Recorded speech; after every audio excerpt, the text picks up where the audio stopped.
Act 4 of Pride and Prejudice, a play, by Mary Keith Medbery Macakaye. The lawn and shrubbery at Longbourn.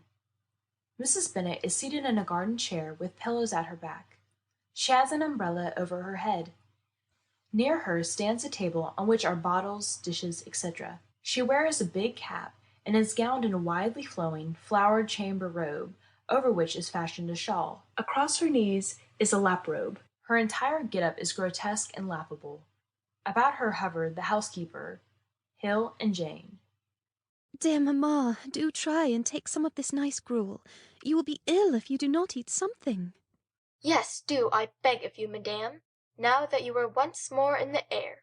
If you will only take some food, you will feel much better. How can I feel better? I must be ill. It is all very well for the rest of you, now that this disgrace has been brought upon me. But if I had been able to carry my point, if I could have gone to Brighton with all my family, this would never have happened. But poor dear Lydia had nobody to take care of her. Oh, that villainous Wickham! I am sure there was some great neglect or other somewhere, for Lydia is not the kind of girl to run away with a man. But no one would listen to me. I was overruled, as I always am. Poor Lydia! Poor dear girl! Oh, mamma, try to be calm. Yes, madame, this excitement is so bad for you. How can I help being excited? You have no feelings. Here is Mr. Bennet gone away, and I know he will fight that abominable Wickham and be killed. And then what is to become of us all? The Collinses will turn us out before Mr. Bennet is cold in the grave. Oh, mamma, do not have such terrific ideas. If my brother gardener is not kind to me, I do not know what we shall do. Yes, yes, my Uncle Gardiner is very kind. He is doing everything in his power for us. He is helping my father now in London, you know. I hope he will find Lydia, and perhaps he may be able to arrange a marriage after all. You must not give up so, dear mamma. No, indeed, madame, you must not indeed. Yes, Jane, that is true. My brother may be able to see that they are married. Write to him at once, Jane. Tell him to find them out, wherever they may be, and if they are not married already, make them marry. Oh, I do think that Wickham is the wickedest young man in the world, to so deceive my poor innocent Lydia. But, Jane, go and write my brother, and tell him that Lydia need not wait for wedding clothes. Don't let her even give directions till she has seen me, for she doesn't know which are the best warehouses. And oh, Jane, tell my brother to keep your father from fighting that hateful Wickham.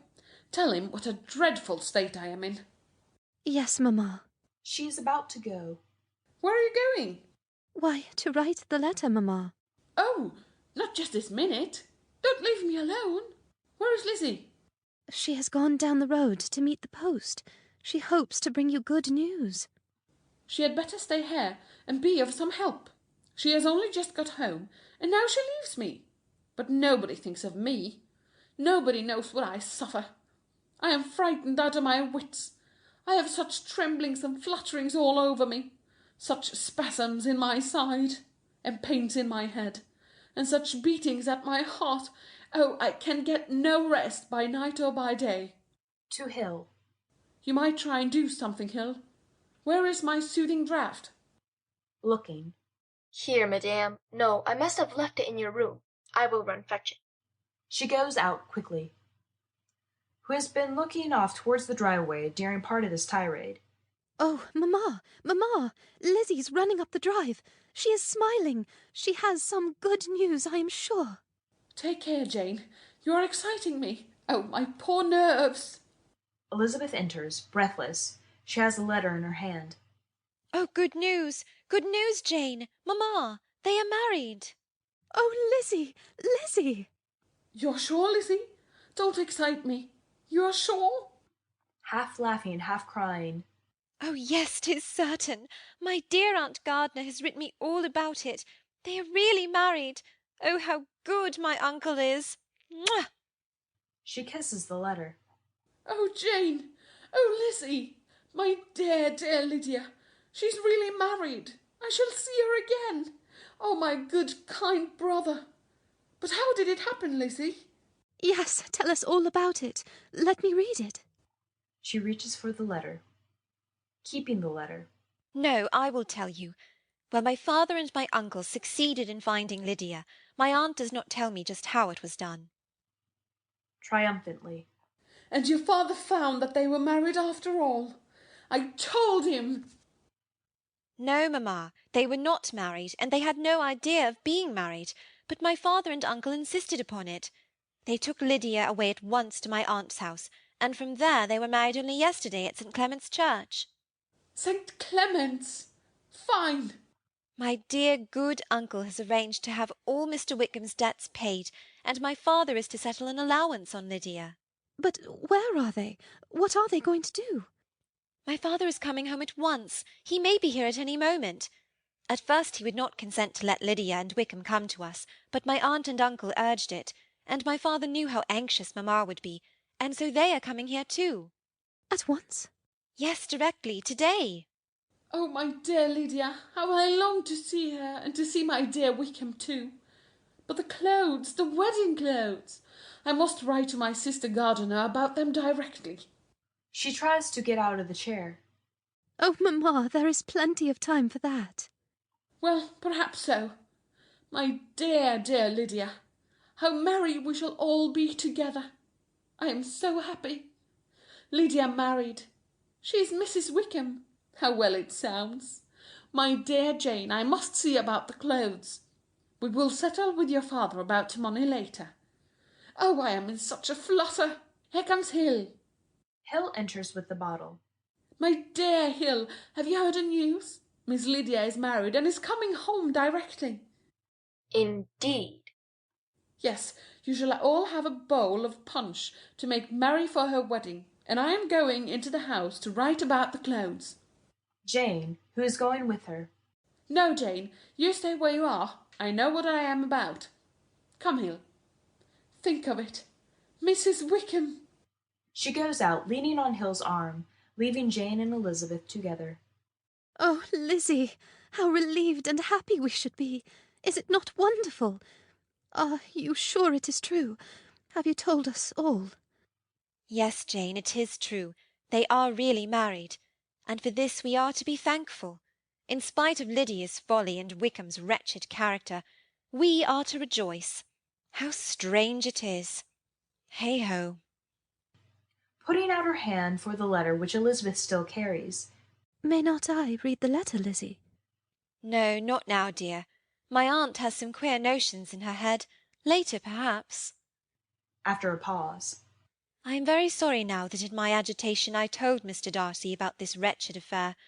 Now that it has come out so well, he need never have known anything about it, and it would have saved me a great deal of mortification. But how would you ever have explained things to Charlotte and Mr. Collins without his help? Mr. Darcy made everything so smooth and plausible for your sudden departure. Yes, that is true. Really, Lizzie, I think I shall have to take up the cudgels in Mr. Darcy's defence. His kindness to you has quite won my heart, and his amazing proposal was certainly a most flattering compliment. Why can you see no good in Mr. Darcy, Lizzie? You were always so full of excuses for Wickham, though it is true his open and delightful manners deceived us all. Yes, there certainly was some great mismanagement in the education of those two young men.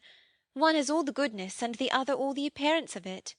I never thought Mr. Darcy so deficient in the appearance of it as you did, and he certainly could hardly have had the friends he has if he did not possess some good qualities. Lizzie, have you heard that Mr. Bingley is back in Netherfield? Oh, Jane, no! When did he come? Have you seen him? No, I hardly expect to see him. Yes, you will, if he has returned. Suddenly clasping her hands. Oh, I understand. Kissing her. My darling Jane, you are going to be very happy. Lizzie, dear, don't. That is all over now. And, besides, I don't want to be happy unless you can be too. Oh, 40 Mr. Bingleys won't make me happy. Till I have your disposition, I can never have happiness. No, let me shift for myself. Perhaps, if I have very good luck, I may meet with another Mr. Collins in time. Entering. Mr. Bennet has returned, madam, and is looking for you. Papa returned. Where is he, Harris? Looking off. There he comes. Papa! They run to meet Mr. Bennet, and, bringing him in, seat him in a garden chair, one on either side of him. Papa, tell us all about it. Quickly, quickly. Are they really married, Papa? Yes, that misfortune is well settled on them. They are married fast enough. And where are they? When will they be here? I should say they would be here directly. I didn't care to travel with them, but they are not far behind, only just far enough to keep out of the dust of my post-chaise. Dear Papa, how you must have suffered. Say nothing of that. Who should suffer but myself? It has been my own doing, and I ought to feel it. You must not be too severe upon yourself. You may well warn me against such an evil. No, Lizzie, let me once in my life feel how much I have been to blame. The impression will pass away soon enough. But, Papa, how did you persuade them to marry? I didn't persuade them. I haven't the means. It is all your uncle's doing. He has managed to buy Wickham for us.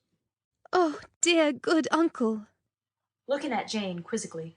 But there are two things that I want very much to know.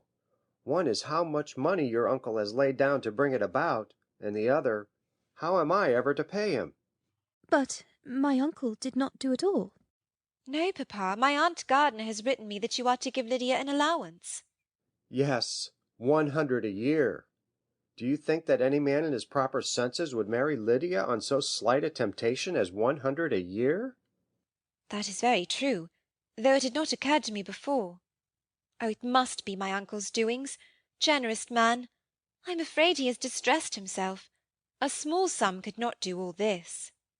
No, Wickham's a fool if he takes Lydia for a farthing less than 10,000 pounds. I should be sorry to think so ill of him in the very beginning of our relationship. 10,000 pounds! Heavens forbid! How is half such a sum to be repaid? That is what I should like to know. Well, my uncle's kindness can never be requited. If such goodness as his does not make Lydia miserable, then she will never deserve to be happy. Laughter and voices are heard outside. Surely I hear voices. Looking off. Why, they have come. See, Papa, Jane, there are Lydia and Wickham. Yes, here they are. I will go to the library. I can receive their congratulations later. You know I am prodigiously fond of Wickham, Lizzie.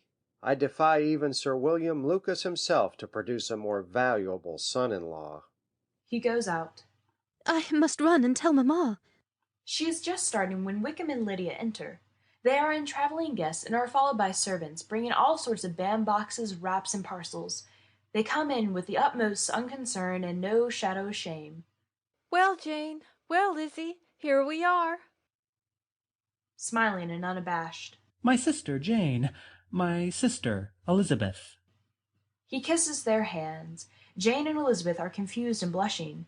Neither Wickham nor Lydia are in the least discomposed. Looking about. Good gracious, here I am again.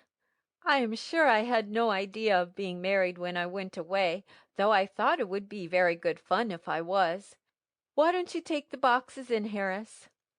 Wickham, have you seen my pink-flowered bandbox? Looking over the parcels. No, it isn't here. Oh, my dear Wickham, do go fetch it. You know, 'tis the box with the white satin hat you bought me. I wouldn't lose it for the world. Go, go. Certainly, my dear. To the girls. You see how eagerly I embrace my new opportunities.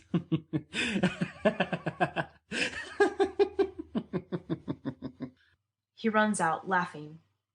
To Elizabeth and Jane. Oh, girls, I am dying to give you an account of my wedding. I think there cannot be too little said on that subject. La, you are so strange. But Jane wants to hear, I know. Anyway, I want to tell you. Well, there was such a fuss. My aunt was preaching and talking away to me all the time I was dressing, just as if she was reading a sermon. I didn't hear 1 word in 10 of it all. I was thinking of my dear Wickham. I longed to know whether he would be married in his blue coat. Well, we got to church, and then my uncle gave me a fright after we got there, because he was so late, and he was going to give me away, you know. But then, if he hadn't come, Mr. Darcy might have done as well. Mr. Darcy? Oh, yes, Darcy was there. He came along with Wickham. Suddenly stopping. But gracious me, I quite forgot. I ought not to have said a word about it. I promised them as faithfully. What will Wickham say? It was to be such a secret. If it was to be a secret, Lydia, say not another word on the subject. We shall ask you no questions. Elizabeth looks most anxiously, but says nothing. Thank you, for if you did, I should certainly tell you all, and then Wickham would be angry. She sees Mrs. Bennet, who enters with a great excitement from the house. Oh, there is Mamma. They rush into each other's arms. Wickham returns at about the same time. Oh, my dear, dear Lydia. To Wickham with an affectionate warmth. My dear Wickham. They also embrace. Oh, Mamma, aren't you glad to see us? Wickham turns and talks to Jane and Elizabeth. Do all the people hereabouts know that I am married?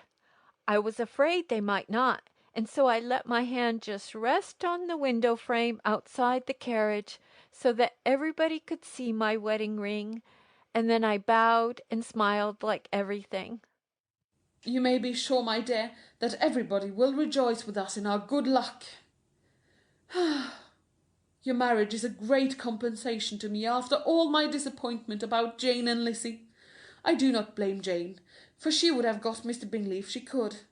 But Lizzie, oh, Lydia, it is very hard to think she might now have been Mrs. Collins. But how about your clothes? Oh, I have a lot already. You may be sure I would not forget them. But you didn't know the best warehouses. Well, never mind. We will see to that later. Now you must all come in and have dinner. You must be famished. Come, girls. Come, my dear Wickham. They all go towards the house, and at the door Lydia pushes Jane back. Ah, Jane, I take your place now. I go first, because I am a married woman. They all go into the house. After a pause, Harris's voice is heard outside. Will not you come into the house, madam? Entering, followed by Harris. No, I prefer to remain here. Tell Miss Elizabeth Bennet that a lady wishes to see her at once. Remember, I cannot be kept waiting. Yes, madam. He bows and goes out. She looks about her in a sniff, then deliberately seats herself in the big garden chair with the umbrella over it. She mutters to herself from time to time and taps her foot impatiently. Sufferable impudence! Conceited little minx! She shall have a piece of my mind. Elizabeth comes to her from the house, without moving. Miss Bennet, you could be at no loss to understand the reason of my journey hither. Your own heart, your own conscience, must tell you why I come. Indeed, you are mistaken, madam. I am not at all able to account for the honour of seeing you here. Miss Bennet, you ought to know that I am not to be trifled with. I have just been told that Miss Elizabeth Bennet would, in all likelihood, be soon married to my nephew, Mr. Darcy. Though I know it to be a scandalous falsehood, I instantly resolved on setting off for this place that I might make my sentiments known to you. If you believed it impossible to be true, I wonder you took the trouble of coming so far. What could your ladyship propose by it? At once to insist upon having such a report universally contradicted. Your coming to Longbourn to see me and my family will be rather a confirmation of it, if indeed such a report is in existence. If! Do you then pretend to be ignorant of it? Do you not know that such a report is spread about? I never heard that it was.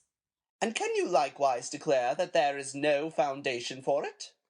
Your ladyship may ask questions which I shall not choose to answer. This is not to be borne. Miss Bennet, I insist upon being satisfied.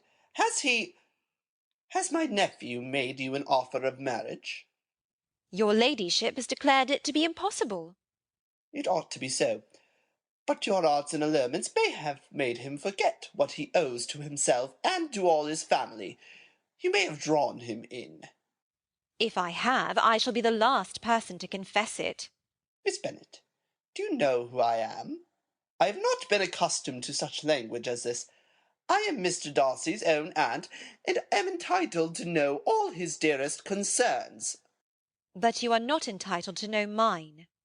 Let me be rightly understood. This match can never take place. No, never. Mr. Darcy is engaged to my daughter.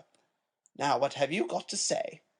Only this, that if it is so, you can have no reason to suppose Mr. Darcy will make an offer to me. Hesitating. The engagement between them is of a peculiar kind. While in their cradles, my sister and I planned their union. Do you pay no regard to the wishes of his friends? Do not you see that honour, decorum, nay, interest, forbid you marrying my nephew? Yes, interest, Miss Bennet, for you will be slighted and despised by everyone connected with him. These are heavy misfortunes.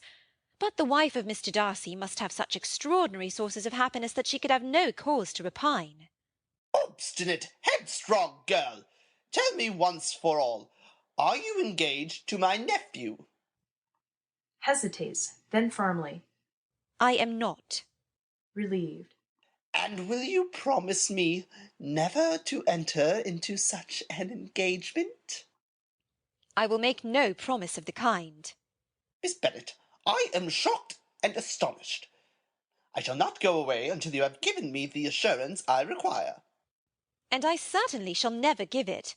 I must beg, therefore, to be importuned no further on the subject. In a fury, but trying to speak calmly. Not so hasty, if you please.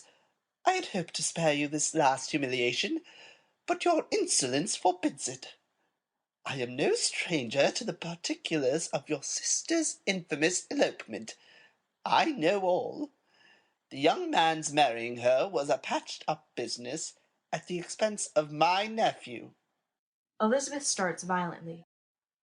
Oh, you needn't start, miss. Nobody knows about the whole affair better than you. But I don't wonder you blush to find yourself discovered. You used your arts well. My nephew must have spent full £5,000 or £6,000 to save your family from disgrace. I should think that such generosity might appeal a little to your gratitude and your sense of decency. Amazed.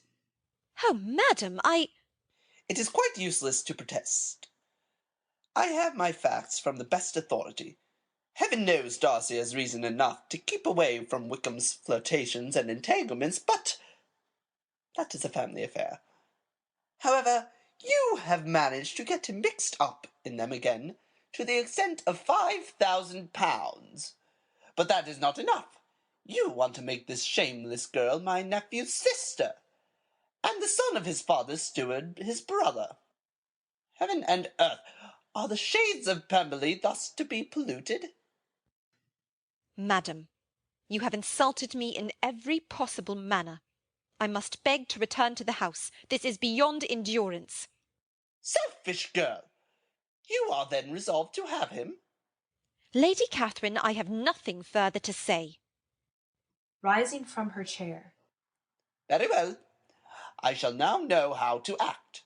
Do not imagine your ambition will be gratified. Depend upon it, I shall carry my point. Going. I take no leave of you, Miss Bennet. You deserve no such attention. You will see what it is to rouse my displeasure. Lady Catherine goes out. Sinking upon the garden seat, overwhelmed. Can it be possible? Do we owe all this to Darcy? Oh, it is intolerable. She puts her hands over her face in an abandonment of grief. Is heard outside calling. Lizzie! Lizzie! She enters, and on seeing her sister rushes to her. Lizzie, dear, what is it? Is there any new trouble? Throwing her arms about her sister. Oh, Jane, Jane! Yes, there is no end of trouble. Lady Catherine has been here. Lady Catherine! Yes, yes, and she says that... Oh, Jane! Tell me, Lizzie. She says it was Darcy who paid all the money to Wickham. It was Darcy saved us. And she says I persuaded him. I ensnared him, and she has insulted me. My dear, dear Lizzie, there must be some mistake. It was my good uncle who... No, no, Jane, it must be true. I can put things together now. My aunt's hints in the letter. You know I did not want to show it to you. Then what Lydia let fall, and her fear of Wickham's anger. Well, dear, Mr. Darcy's motive is clear enough, and that should give you no pain. You are mistaken. I know his motive. He feels that he is responsible because he was silent about Wickham's true character. He told me that all this would never have happened had he done his duty. And now he will despise us. He will never wish to see us again as long as he lives. She walks up and down in great excitement. Entering, to Jane. The young gentlemen from Netherfield, madam. I told them they would find you here. Oh, Jane, I cannot see them. She tries to run away, but before she can escape, Bingley enters, all smiles, followed by Darcy, who looks very much troubled and excited. They are both in riding dress. Darcy carries the whip. Shaking hands. Miss Bennet, I am so happy to see you again. Miss Elizabeth, it is good indeed to be back once more at Longbourn. He takes Jane to a garden seat. Embarrassed. Miss Bennet, believe me, I should not have followed my friend.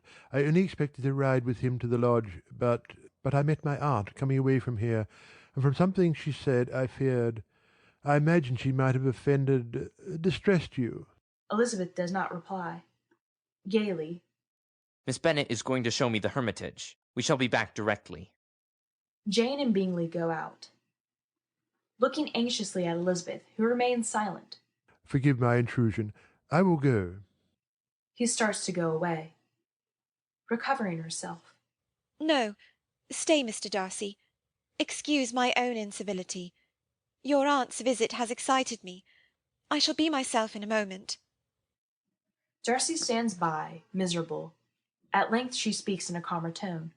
Mr. Darcy, your aunt has told me of our overwhelming obligation to you. You must let me thank you for your unexampled kindness to my poor sister. Exploding and banging his whip against his knees. Damn! Oh, I beg your pardon, Miss Bennet. I beg your pardon. What right has my aunt to meddle in my affairs?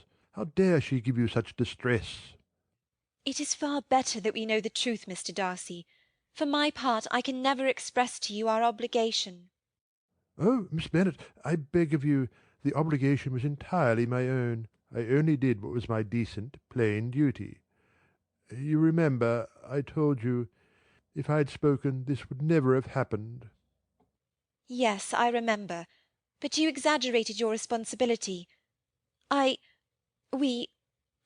course my father will see you about your loan to us. I would not have Lady Catherine think. Furious again. Oh, I will settle matters with Lady Catherine. Have no fears on that score, Miss Bennet. She shall be set right, I assure you. Thank you. And for all your trouble, your kindness, my family can never repay you. Your family owes me nothing. If I had any thought beyond my duty, it was a thought of you. Elizabeth turns away. Oh, pardon me. Perhaps I ought not to say all this. But I owe you a great deal, Miss Bennet, more than you can know, and I want you to understand me better. I really am not the pretentious prig I must have seemed to you. I wish you could forgive my abominable pride. Looking at him with a half smile. I will, on one condition. Name it. That you forget my unwarrantable prejudice. Oh, Miss Bennet. He goes impetuously forward, then restraining himself, smiles and looks down at her. I really think, after all, I shall have to be grateful to my aunt. She has done us an enormous service. Smiling still more. Well, Lady Catherine loves to be useful. At the back of the scene, Bingley and Jane, absorbed in each other, pass by hand in hand. Elizabeth looks at them, then turns to Darcy. Is that by your permission? Ruefully. Yes, I told you I had been kinder to my friend than to myself. Elizabeth, silent, still looks after Bingley and Jane. Continues in a discouraged tone. Well, I deserve it. It is my own fault. My selfish conceit has wounded you past help. Every sentiment of your nature has felt it, seen it. Demurely. But one sentiment, they say, is blind. Stunned. Miss Bennet. Elizabeth looks up at him. He rushes towards her. Dearest, loveliest Elizabeth. He holds her in his arms. Curtain. End of Pride and Prejudice, a play, by Mary Keith Medbery Macakaye.